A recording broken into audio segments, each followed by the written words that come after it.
ভালো, ভালো hospital, cancer hospital সব জায়গায় গেছে। তারা একই কথা বলছে যে ক্যান্সার হইছে। আগে আমার সমস্যা ছিল উনি খাইতে পারত না। কিছুই খাইতে পারত না। আলহামদুলিল্লাহ এখন খাইতে পারে। মাছ, ভাত সবই খাইতে পারে। আসসালামু আলাইকুম ওয়া রাহমাতুল্লাহি ওয়া বারাকাতুহু। সম্মানিত দেশবাসী, আমি cancer specialist doctor SM. Sarwar. বিশেষ করে আপনারা জানেন যে সারা ওয়ার্ল্ডের ডাক্তারদের বক্তব্য ক্যান্সার হলে আনসার নেই। বিশেষ করে ক্যান্সার, কিডনি, থ্যালাসেমিয়া, এইডস এই 4টি রোগে চিকিৎসা করতে প্রতি মাসে কয়েক লক্ষ টাকা প্রয়োজন হয় এবং চিকিৎসা করতে করতে রোগীটা একসময় মৃত্যু হয়, এটাই মেনে নিতে হয়।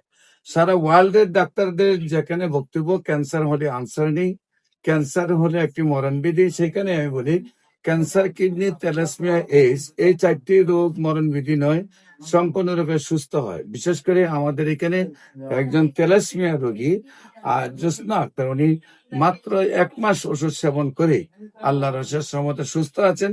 উনি কিভাবে অসুস্থ হয়েছেন, কোথায় কোথায় চিকিৎসা করেছেন এবং কি অবস্থায় ছিলেন, আমরা ওনার কাছ থেকে জানবো। আপনার নাম? জ্যোৎস্না আক্তার। আপনার কি হয়?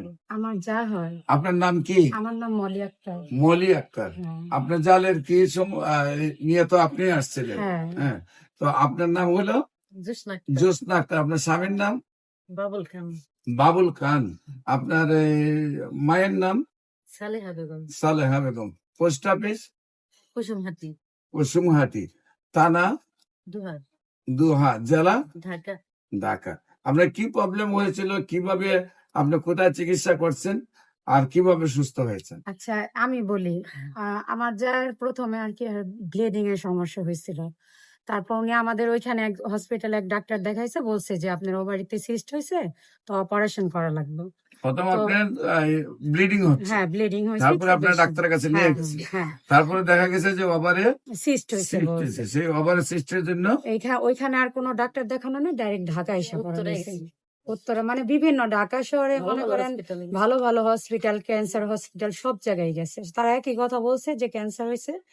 আগে আমরা মানে ওনারা কি যে মানে ওনার ট্রিটমেন্ট দেবো ওনার ডিসাইডই করতে পারতেছিল না যে কি করব। পরে বলছে যে ওনাকে কেমোথেরাপি দেওয়ার পরে অপারেশন করব।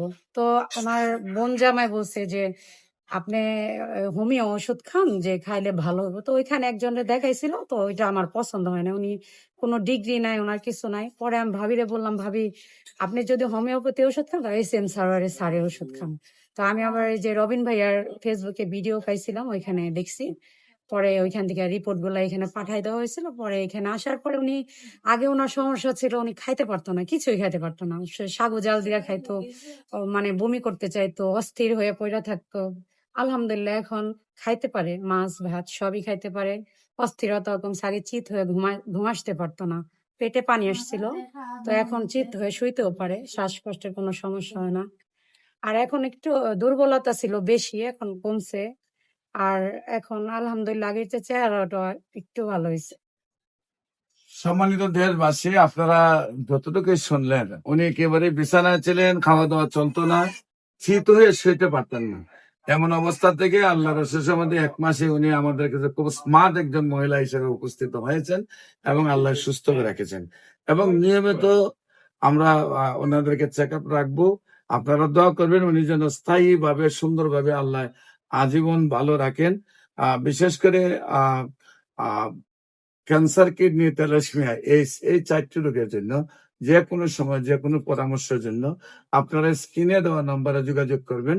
বিশেষ করে আমি রোগী দেখি ঢাকা জাতীয় মসজিদ, বাইতুল মোকাররম মেইন গেট, আল্লাহ লেখা বরাবর, বাইতুল ভিউ লিফটের 11, পুরানা পল্টন, ঢাকা। এবং শনি রবি সোম। এবং হবিগঞ্জের রোগী দেখি পপুলার জেনারেল হাসপাতাল, হবিগঞ্জ বাস স্ট্যান্ড, সকাল 10টা থেকে বিকেল 5টা।